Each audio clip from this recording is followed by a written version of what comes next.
my feel-good breakfast show. It's true, and you're in the right place to get your day started off perfectly. Feel Good Breakfast Show family, and we're so excited this morning to be having conversations that matter.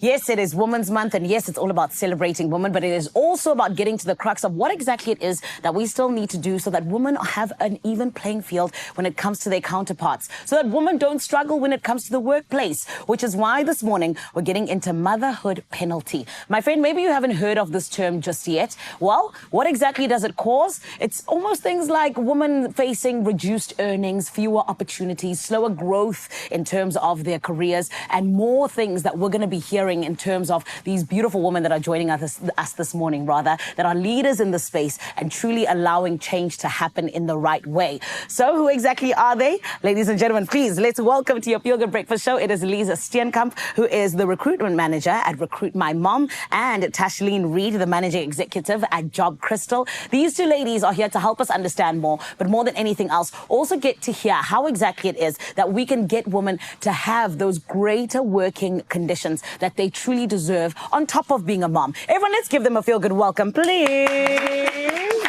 Hello, beautiful ladies. How are you this morning? Good, and you? Amazing, thank you. I'm all the better for meeting superheroes because what you guys are doing is absolutely incredible. And ladies, I want us to jump right into it because, Lisa, so many people don't 100% know what motherhood penalty really is. If you had to break it down for someone who's hearing it for the first time, how would you describe it? Zanella, I'm glad you asked because motherhood penalty is a measurable disadvantage that a lot of moms face when they're in the marketplace. And we could think of a few examples. Number one being the bias, whether it be conscious or unconscious from employers' side, that moms are not up to standard, that they don't show up, that they may be not as loyal or as competent as what their counterparts are, which we know is not the case. It also shows up exactly as you mentioned in opening, that equal pay and, you know, maybe being less remunerated. And those are the things and the conversations that need to be had with regards to what we're speaking to. 100%. And this is why I'm glad we're having this conversation. But Tashlene, in your work that you do at Job Crystal, you know, what are some of the most common challenges that mothers really face in the workplace? It's a great question. You know, employers are very much aware of the challenges that women face, especially mothers. Yes. You know, the tiredness that goes with it, babies that go to daycare centre, come home sick and the germs are spreading, you know, and there's a concern that there would be a disruption in the day-to-day operational side of the business. Sure. You know, but given support, you'd be amazed what these superheroes are able to achieve. Yes. So, you know, it's just giving them the opportunity, a fair one, that you'd be quite surprised. I love that. And I love the fact that you just said, you know, you'd be surprised just how competent they are. Sometimes people with a lot on their plate actually are more competent than someone who doesn't have a lot on their plates, actually. Right. Yeah. But let's jump into this, Lisa, because, you know, Recruit My Mom, you know, champions flexible work schedules and just flexible work days in general. Talk to us about, you know, what impact does flexibility actually have in terms of skilled women in companies? We absolutely do champion flexibility, and moms, obviously, as well. And flexibility, we've got to be careful to not think that flexibility is part-time work or just contract work or maybe short-term stints. We've got to realize that flexibility is more things that speak to where you work from as well. I'm not sure whether you are aware that we brought out the largest working women report in South Africa of its kind. Wow. And the data shows that a lot of the women actually ask for full-time positions but with flexibility. So they're happy to work full-time, but as long as they have the flexibility to support them so that they can be there for their families and their children as well. Yes. And, you know, just something that I'm thinking about as we're having this conversation, I'm almost like, you know, as companies, if you give women what they're asking for, like flexible work hours, they'll actually give you so much more. Yeah, because that's how women function, right? Always ready to go over and above. But Tashlene, how do you advise companies to almost balance their operational needs with offering more family-friendly policies? I think you just answered it. Oh, I love that. Oh, look at me. Yes. 100%. You're 100%. You know, allowing the flexibility. Job Crystal, for example, we're 100% remote. And again, you would be amazed at just being allowed that flexibility, how they are able to juggle it all. I think of one of our staff members recently, you know, had a baby last year, juggling a young baby and Employee of the Year. Oh, wow. You know? So given the support, given the motivation, and allowing for that flexibility, you know, is the wrong hire is about 250,000 that it would cost you, a wrong hire. Yeah. Wouldn't you rather have the right hire? Right. And give them that flexibility and have that mentality of we don't care when the job gets done or where, as long as the job gets done. Yeah. So I think that, you know, from an operational side, if businesses could look at that, I think it would be fantastic. I love that you're putting it into numbers now. I didn't even know that the wrong hire can cost someone 250,000 rand. That's a lot of money. Yes. But my goodness, Lisa, I feel like, you know, sometimes there's women who are even afraid to enter certain workplaces or even apply because they're like, there's a bias. Because I'm a mom, they're not going to think that I'm loyal or whatever it may be, just like you mentioned earlier on. Talk to us a little bit about, you know, just how much that actually happens. Are there a lot of women who feel that way? There absolutely is. And again, I'm going to speak to our Working Women's Report, where 68% of women have voiced and said that they want to further their career and they want to be fulfilled in their career. Yeah. But they are obviously facing these challenges of the unconscious bias and the fact that they cannot be promoted internally. Sure. And other obstacles that they have to face. But we have to also realize that women are at different stages in their life and their career. Yeah. You would find women with smaller children would want to dial back and possibly slow down their career a little bit whilst they raise kids and whilst they're there for their family, but still be in their career and still be able to contribute to society. Yes. Whereas if the kids grow older and they exit home and things, they can ramp up and they can sort of contribute more. Yes. And it is just about finding that understanding, right? Absolutely. So let's talk about HR then, Tashlene. How can HR do things a little bit differently to almost accommodate exactly what we're talking about here, which is our dream of what we want to see? Yeah. I most certainly think it's about that mentorship, allowing that safe space, you know, about having the right people understand the right needs for these mums. Yes. It most certainly is about open communication, Yeah. not being afraid to explain, you know, the wheres and the whats. And I'm going to use the CV as an example. Yes. Don't have those gaps on your CV. Say I took our time during that period of time to, you know, to raise my kids. To be a mom. But when you apply again, make sure you're up to date with what's been happening while you were looking after the kids at home. Know what the technology is out there. Know what's happened in your industry while you were out there. Absolutely. So you can talk the talk when you're back in. Beautiful. Ladies, I'm loving this conversation. This is why we're not stopping. Mzansi, we're getting into more in terms of what exactly motherhood penalty is, how it affects mothers, how it affects the workplace rather even, and more than anything else, how it is that we can work on these ways in terms of us moving forward when we talk about women, because it's all good and well to have Women's Month, but friend, is the work actually being done? That is the question. Right about now, though, my other question is, do you want to be a winner? Well, Cape Town's about to let you know. Cape Teasy Fo Sheezy. How can we do that on this beautiful Thursday morning? It's my feel-good breakfast show.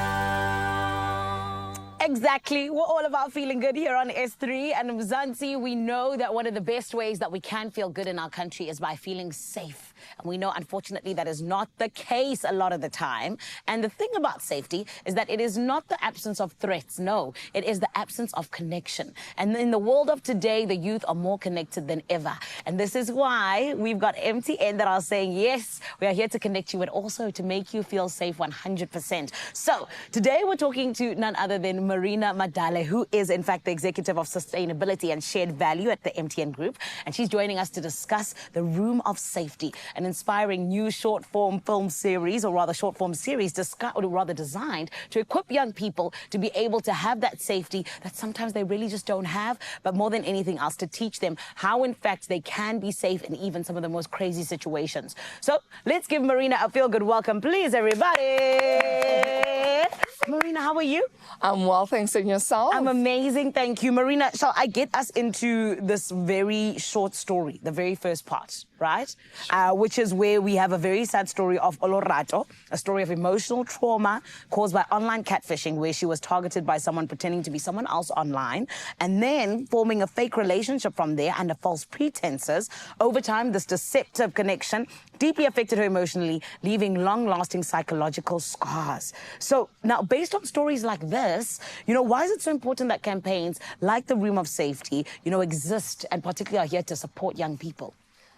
Thanks for having us and in speaking especially about this frontier pandemic. I don't think enough people are speaking about what is happening online. And I mean, there are many stories, and these stories are not abstract and out there. They're real, and it's happening in our country. And I think what Room of Safety does, and a really important partnership with Paramount Africa, it's especially about giving power to the voices of young people. The reality is that the online world to young people is not something that they do sometimes. It's every day, it's all the time, whether they're learning on the MTN online school and in other platforms.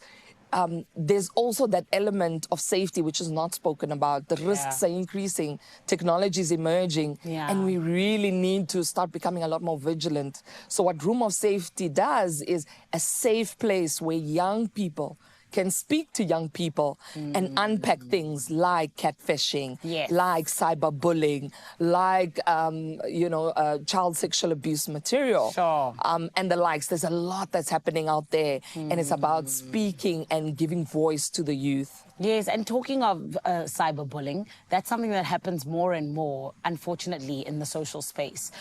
Can we jump on into, just exactly what it is that people face psychologically when it comes to cyberbullying? What are some of the terrible things that we're talking about here, where it's almost like, a psychological impact, but a long-lasting impact even, that we don't even understand when it comes to young people, rather? Yes, and I think it's very important, first and foremost, to speak about the thing that's in our hand, right, which is a device. So whilst there are many that have, there are also many that don't have. Yes. And I think there's a lot of initiatives the government has been doing to try and get devices into the hands of more people. As MTN, we've launched our 99 Rand device. Yes. And that, when you start to look at it, devices start to be in the hands of people all the time. And we take for granted the psychosocial impact of that, of always being on, of the impact it has on mental wellness. We've seen the case, as you've already articulated, of the impact on gender-based violence. You're seeing more people committing suicide, just being cyberbullied or bullied online. We also have the case of the boy in the US who was about 18 years old, and he befriended an AI bot and gave it a name. It became his friend, and he secluded more and more from the real world, went into this friendship and this, what he thought was a safe connection. When he felt suicidal, the AI bot couldn't help him, and he ended up committing suicide. So you're finding more and more people turning online for connections. At the same time, they're losing a sense of the reality of connecting with real people, and having real relationships at the same time. And I don't negate that the online world brings great benefits, but we also need to be safe and vigilant as we do it, and protect ourselves and make sure we're watching things that are age appropriate, because the psychosocial impact of a child seeing something at not the right age for them. And you know how it is. It goes chomi bona, and then next thing you know, you've seen something, and now your mind starts to accelerate far faster than your body in terms of age and development. So I think it's really important that we start to understand, this silent killer, that if we're not vigilant and put the power in our own hands, we're not going to be able to use it properly. You're so right about that. And I definitely think that one thing I love about you guys as MTN is, yes, you care first and foremost, because that's where this all stems from, right? But you're always evolving, which is incredible. And choosing Room of Safety is something so different in terms of really trying to get to the crux of this problem that we're having. So why is it that MTN decided to choose Room of Safety particularly? Yeah, so as a company, obviously, we've been speaking and empowering people. So we have a campaign called Help Children Be Children. This is part of that program. Room of Safety falls part of that.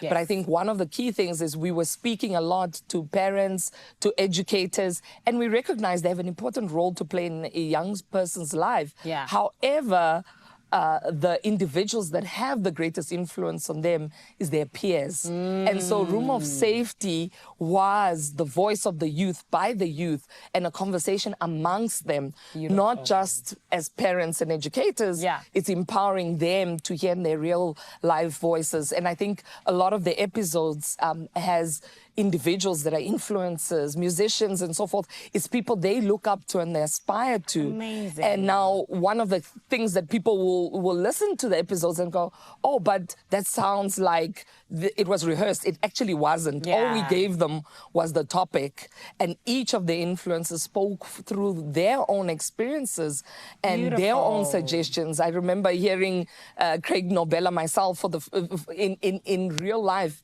and you know, even when we're not shooting, we could hear we could hear that he's talking about his own personal experiences. Amazing. Well, Marina, you and the team can be so proud. I mean, from partnering with UNICEF to really just having a grander vision. I think it's so amazing what you guys are doing, and we can't wait to see just how it grows. But congratulations for what you've done. I think that you genuinely are allowing young people to have a safe space with room of safety. So thank you.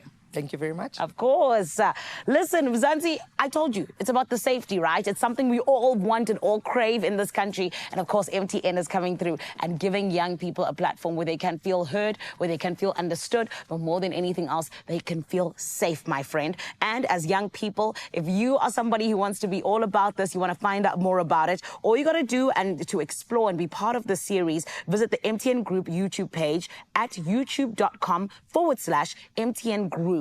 And you can check out the Room of Safety series. And trust me, there's definitely something for you there.